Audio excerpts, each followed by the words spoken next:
Merhaba, bu derinlemesine incelemeye hoş geldin. Bugün bize ulaşan kaynaklara dayanarak Mezopotamya'nın son 200 yılına ve bu süreçte Kürtlerin yaşadıklarına odaklanacağız. Evet, yani imparatorlukların çöküşünden modern devletlere, büyük savaşlardan siyasi mücadelelere uzanan oldukça çalkantılı bir dönemden bahsediyoruz. Aynen öyle. Elimizdeki materyallerde Mezopotamya ve Kürtler, 1800'lerden günümüze bir bakış ve Mezopotamya ve Kürtler, 1800'lerden günümüze direniş alıntıları tam da bu dönemi, bu karmaşık süreci ele alıyor. Amacımız da bu yoğun tarihten senin için en can alıcı noktaları öne çıkarmak. Şöyle bir yol izleyelim diyorum.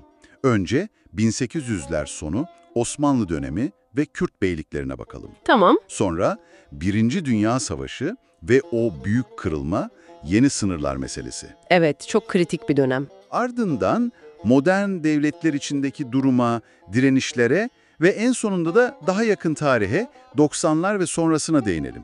Ne dersin? Gayet mantıklı bir akış olur. O zaman 1800'lerin sonlarından başlayalım. Başlayalım. O dönemde durum neydi? Kaynaklar ne diyor? Şöyle, kaynaklar diyor ki Osmanlı İmparatorluğu'nun merkezi gücü hani özellikle 19. yüzyılın ikinci yarısında zayıflamaya başlayınca doğu bölgelerde, Kürtlerin yoğun yaşadığı yerlerde yarı özerk yapılar belirginleşmiş. Yani beylikler mi? Evet, Botan, Soran, Baban gibi isimler geçiyor kaynaklarda. Bunlar bayağı bildiğimiz kendi içinde yönetimleri olan güçlü yapılar aslında. Ama sonra Osmanlı merkezleşmeye çalışıyor değil mi? Tanzimat falan. Aynen öyle. İşte Tanzimat gibi politikalarla Osmanlı Devleti diyor ki, hayır artık daha merkezi bir yapı kuracağız. Bu da tabii o yarı özerk beyliklerin sonunu getiriyor. Mesela örneği veriliyor, Bedirhan Bey'in 1847'deki yenilgisi. Bu hani o özerk yapıların nasıl doğrudan merkeze bağlandığının bir sembolü gibi gösteriliyor kaynaklarda. Göreceli bir özerklikten doğrudan merkezi idareye geçiş. Peki, bu özerkliğin kaybı sonrası için nasıl bir etki yarattı? Çünkü hemen ardından büyük bir fırtına kopuyor, Birinci Dünya Savaşı. Kesinlikle. O zemin önemli. Çünkü savaşla birlikte Osmanlı İmparatorluğu dağılıyor ve işte o zaman bölgenin kaderi tamamen yeniden çiziliyor.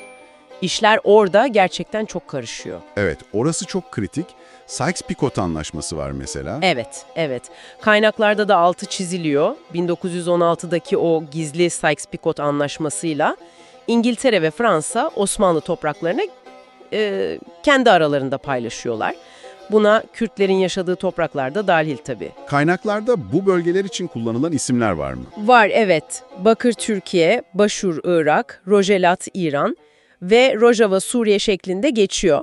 Bu terimler o bölgeleri ifade etmek için kullanılıyor.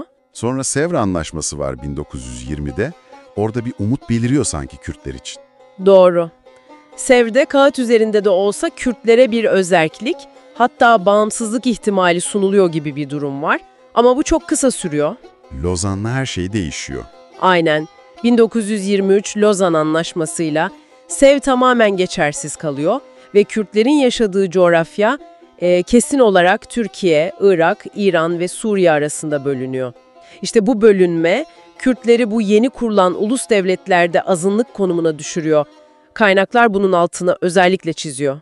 Bu bölünme ve azınlık statüsü, yeni devletlerde Kürtler için hayat nasıl şekillendi? Direnişler olduğunu da söyledin. Evet, maalesef zorlu bir dönem başlıyor. Kaynaklar diyor ki bu yeni ulus devletler kendi ulusal kimliklerini, dillerini, kültürlerini ön plana çıkarırken Kürtlerin kimliği, dili, kültürü genellikle baskı altına alınmış. Asimilasyon politikaları dediğimiz şey mi? Evet, tam olarak o. Kültürel ve dilsel haklar kısıtlanıyor, hatta bazen inkar ediliyor. Buna karşı da doğal olarak tepkiler, direnişler ortaya çıkıyor. Kaynaklarda Türkiye'de Şeyh Said, Ağrı, Dersim gibi isyanlardan ve bunların bastırılmasından bahsediliyor. Diğer ülkelerde durum nasıldı? Irak'ta Molla Mustafa Barzani liderliğindeki hareket çok önemli. İran'da kısa ömürlü de olsa 1946'da bir Mahabat Kürt Cumhuriyeti kuruluyor ama yıkılıyor. Lideri Kazi Mihemmet idam ediliyor. Suriye'de ise Kürtlerin vatandaşlık haklarından bile mahrum bırakıldığı dönemler yaşanmış. Yani genel resim bölünmüşlük ve hak mücadelesi. Anlıyorum. Peki Soğuk Savaş ve sonrasına geldiğimizde bu mücadele farklı bir boyut mu kazanıyor? Evet, hem mücadele biçimleri değişiyor hem de baskılar zaman zaman daha da artıyor. Kaynaklarda Türkiye özelinde 1978'de kurulan ve 1984'te silahlı mücadeleye başlayan PKK'dan bahsediliyor. Bu da tabii çok uzun süren ve yıkıcı olan çatışmalara yol açıyor. Irak'ta durum daha da vahimleşiyor sanırım, değil mi? Saddam Hüseyin dönemi. Maalesef evet. Kaynaklar Irak'ta Saddam rejimi altında Kürtlere yönelik korkunç olaylardan bahsediyor. Özellikle Enfal operasyonları.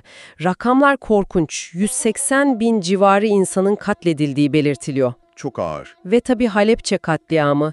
1988'de kimyasal silahlarla 5000'den fazla sivilin öldürülmesi. Bunlar gerçekten insanlık tarihinin kara lekeleri. Ancak 90'lara gelindiğinde özellikle Irak'ta bir değişiklik oluyor, değil mi? Otonomi gibi. Evet, orada bir dönüm noktası var. 1991 Körfez Savaşı'ndan sonra Irak'ın kuzeyinde uluslararası güçlerin de desteğiyle bir uçuşa yasak bölge oluşturuluyor. Bu fiili bir Kürt özerk yönetiminin yani bugünkü Irak Kürdistan Bölgesel Yönetiminin İKB'ye temellerini atıyor. Hı hı. 2003'teki Irak işgali sonrasında ise bu statü yeni Irak Anayasası'nda federal bir bölge olarak resmiyet kazanıyor. Bu Kürtler açısından önemli bir gelişme olarak not ediliyor kaynaklarda. Bir de diaspora var sanırım, Avrupa'daki Kürtler. Kesinlikle özellikle 80'ler ve 90'larda Avrupa'ya, başta Almanya olmak üzere yoğun bir Kürt göçü yaşanıyor. Bu diaspora zamanla siyasi ve kültürel olarak organize oluyor. Kaynaklar MED TV gibi uydu yayınlarının kurulmasından bahsediyor mesela. Bu da Kürtlerin sesini uluslararası alanda duyurma çabası olarak görülüyor. Yani tüm bu baskılara, bölünmüşlüğe rağmen bir kimlik ve hak arayışı farklı kanallarda devam ediyor. Aynen öyle. Mücadele biçim değiştiriyor, farklı alanlara yayılıyor ama özünde devam ediyor. Peki, tüm bu konuştuklarımızı incelediğimiz kaynakların bize anlattıklarını şöyle bir toparlarsak, ana çıkarım ne olur sence? Şöyle özetleyebiliriz belki, bu kaynaklar Mezopotamya'nın son 200 yılını Kürtler açısından gerçekten büyük alt üst oluşların yaşandığı, zorla bölünmelerin dayatıldığı, buna karşı kimliklerini, varlıklarını korumak için sürekli bir direnişin sergilendiği ve kendi kaderlerini tayin etme mücadelesinin verildiği bir dönem olarak resmediyor. Yani inkar, baskı, direniş ve zaman zaman elde edilen kısmi kazanımlar bu tarihin anahtar kavramları gibi duruyor. Anladım. Peki, bu sohbetin sonunda dinleyicilerimizin üzerinde düşünmesi için ne gibi bir soru bırakabiliriz? Belki de şu soruyu sormak yerinde olur.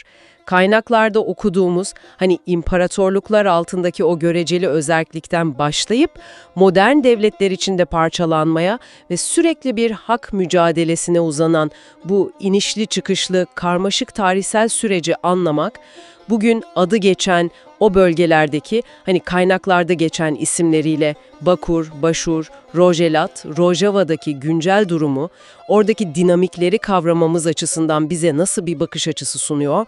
Bu tarihin bugüne uzanan etkileri, yankıları ne kadar güçlü? Bunu düşünmek önemli olabilir. Gerçekten üzerinde düşünmeye değer bir soru. Bu zengin kaynakları bizimle paylaştığın ve bu karmaşık konuyu anlaşılır kılmamıza yardımcı olduğun için çok teşekkürler.